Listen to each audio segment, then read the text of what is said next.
Emang iya, generasi milenial bakal jadi generasi terakhir yang punya rumah tapak. So, jadi akhir-akhir ini gue lagi miris nih ngelihat pembahasan soal generasi kita. Oke. PHK di mana-mana. Lulusan sarjana susah dapat kerja. Ujung-ujungnya nih mereka kerja nggak sesuai jurusan. Oke. Belum lagi kalau lu lagi ada achieve nih mau beli barang apa atau beli sesuatu, pasti ada embel-embel in this economy, bro. Kira-kira gara-gara apa sih? Ya emang nggak bisa dipungkiri ya Ran ya. Kayak earnings power generasi kita tuh emang menurun lah gitu. Inflasi tetap tinggi ya kan, jalan terus ya kan, tapi nggak diimbangi dengan income yang sepadan gitu.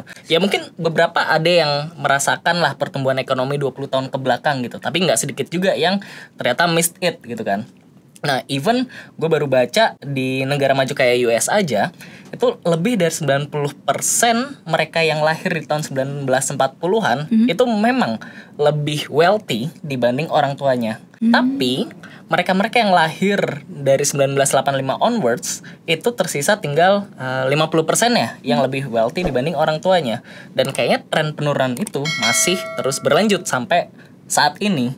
Artinya generasi kita mungkin akan punya resiko lebih tinggi nih untuk kesulitan outpace generasi orang tua kita. Tapi gue realize nih soal statement lu tadi yang bilang orang-orang di tahun 1940 itu lebih kaya dari orang-orang sekarang. Iya.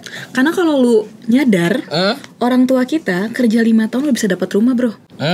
Lu 10 tahun apartemen 2 kamar udah punya belum? Belum sih. Kan? Kenapa tuh? Tapi gue juga belum kerja 10 tahun aja.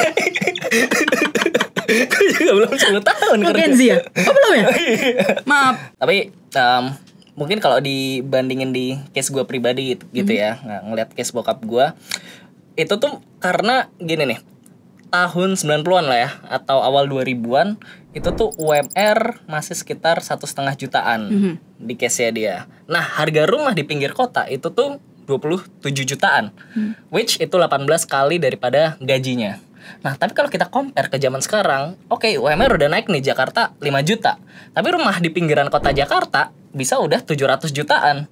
Itu jadi 140 kali UMR. Dan itu yang bikin, wow, gapnya makin berasa dan semakin sulit untuk diraih gitu. Ya sebenarnya mungkin bisa aja ya kan KPR puluhan tahun gitu, cuman kan jadinya ngap gitu. Bahkan mungkin teman-teman gue aja nih yang notabene-nya milenial gitu ya, itu baru mikir beli rumah itu udah di umur 30-an tahun, which ketika earnings power mereka udah meningkat kayak gitu. Gue setuju, bro. Sisi konsumerisme juga generasi sekarang itu beda dari yang dulu. Beda banget sih. Gila, lu sekarang kalau misalnya mau beli barang, tinggal apa sih? Buka handphone lu, tatitut, bunyi. Jadi ya kan, paket datang. jadi tuh barang. Orang dulu harus kayak gimana? Keluar, bersepeda jauh, baru nyampe ke tokonya. Betul. Itu ya emang beda banget sih cara konsumen untuk berbelanja lah ya, bisa dibilang antara dulu sama sekarang. Dan gue ngeliat sih mereka-mereka di generasi sebelumnya itu lebih selektif lah dalam memilih barang-barang. Bukan nggak yang kayak ih lucu-lucu terus check out gitu, nggak kayak gitu.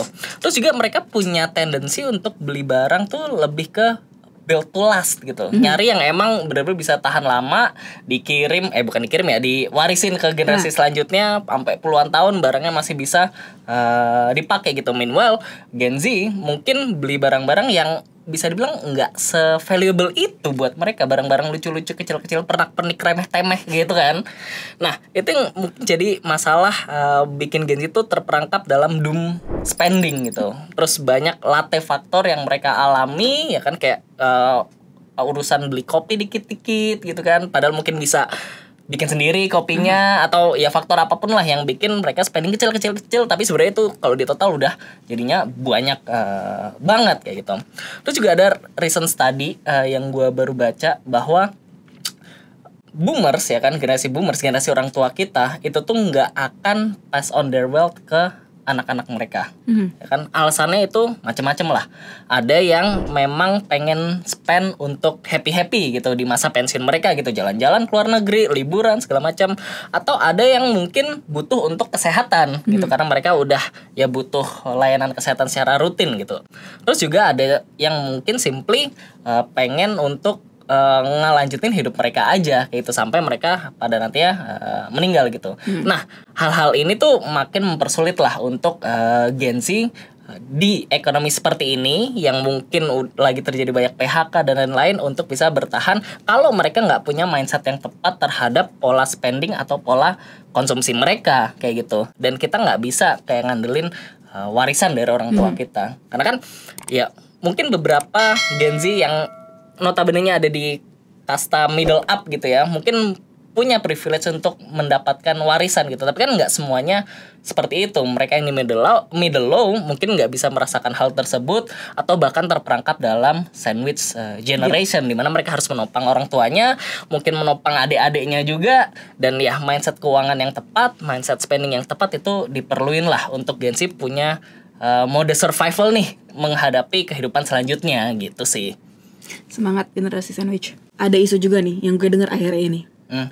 Lu tau yang kemarin festival yang booming kemarin kan, yang baru terjadi kemarin? Oh, Coachella. Katanya 60% orang-orang yang datang itu pakai kredit. Terus apa lagi? Orang-orang tuh rela ngeluarin uang buat rental iPhone. Gak boba, gak main. Oke. Yang terakhir, enggak, ini masih ada lagi sebenarnya. Orang-orang nabung kan biasanya buat apa sih? Buat jaga-jaga kalau takut ada apa-apa. Ya untuk hari tua lah. Ini orang nabung tuh untuk luxury goods gitu.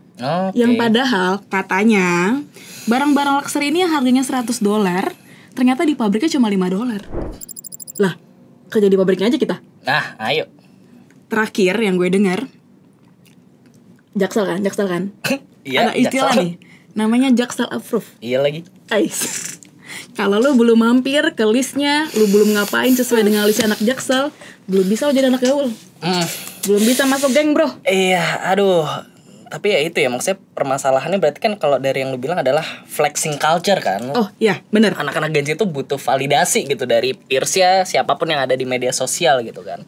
Ya sebenarnya sih memang ya, dulu pun juga ada, generasi sebelumnya pun juga ada flexing culture kayak gitu ya. Makanya ada istilah keeping up with the Jonases kayak gitu kan. Karena tetangganya beli apa gitu, mobil baru ya kan, flexing ke tetangganya jadi pengen beli juga gitu. Lebih gak mau kalah aja itu. Lebih gak mau kalah ya, boleh lah kayak gitu. Tapi kan sekarang dengan majunya medsos, dengan apa namanya ya, batas-batas sosial yang makin hilang ya kan, kita let's say yang mungkin belum seberuntung di kelas atas, kita mungkin ada di kelas menengah ataupun kelas bawah, bisa melihat gaya hidup yang kelas di atas, jadi teraspirasi untuk pengen jadi kayak mereka, walaupun kemampuan kita sebenarnya belum ada di sana kayak gitu. Dan itu yang bikin akhirnya mereka Gen Z ini tuh ya ke drive buat kayak, oh gue tuh sukses kalau misalkan gue gaya hidupnya kayak mereka ini selebriti misalkan, yang branch-branchnya jadi kesana ya. Nah jadi kesana, makanya sampai fakta-fakta yang lu kasih tahu tadi itu terjadi gitu, yang sebenarnya itu bukan keputusan yang bijak lah untuk diambil sama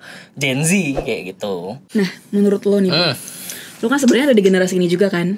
Tapi kira-kira ada nggak sih mungkin apa yang lo lakuin atau bisa dijadiin tips buat generasi kita untuk keluar dari lingkaran apa nih? Syaiton. Gimana nih menurut lo? Ya, kalau gue sih ya, pertama-tama prioritasin function over fashion kayak gitu ya. Jadi benar-benar kita dalam mengambil keputusan keuangan khususnya itu kita utamain manfaatnya dahulu dibanding kayak oh apakah ini bisa mengimpress orang atau enggak kayak gitu kan. Terus juga dalam keputusan keuangan harus berpacu dalam piramida prioritas kayak gitu. Dimana investasi yes jadi salah satunya, tapi sebenarnya tahap investasi itu tuh tahap setelah ya kebutuhan dasar yang lainnya itu sudah terpenuhi. Contoh dana darurat ya kan, atau kebutuhan sehari-hari lu udah bisa lu penuhi, proteksi juga udah lu penuhi, baru lu masuk ke tahap investasi kayak gitu kan. Dan ketika investasi pun misalkan lu baru mulai investasi, nggak perlu muluk-muluk stock picking atau coin picking dulu nih di awal-awal. Cukup masuk ke mungkin let's say kalau saham yang indeksnya aja dulu, kalau kripto mungkin the big capsnya aja dulu. Nah, ketika kita sudah mempelajari, sudah memahami landscape masing-masing aset, baru deh kita bisa ngomong tentang landscape setiap sektor atau industri, atau mulai ngebahas saham mana yang punya potensi kayak gitu. Tapi ngomong-ngomong soal investasi nih, Bro Pius. Menurut lo nih, seberapa powerful sih investasi buat generasi Z ini. Oke. Karena gue pernah baca nih, sebenarnya 2030 tuh bisa jadi momen generasi Z ini tuh bisa jadi kaya. Oke. Karena dapat warisan dari orang tuanya, which si baby boomer ini. Iya. Jadi kalau lo jadi bijak nih, ada nggak sih petuah-petuah untuk menyikapi fenomena ini? Gue jawab yang pertama dulu ya kan, misalkan lo investasi gitu, seberapa powerful sih investment ini untuk para generasi Z. Oke, let's assume lo punya gaji 9 juta gitu. Terus lo invest ya 20%-nya tiap bulan ya kan, di 3 aset nih. Let's say lo diversifikasi ke S&P 500, lu ke Bitcoin, sama lu ke emas kayak gitu.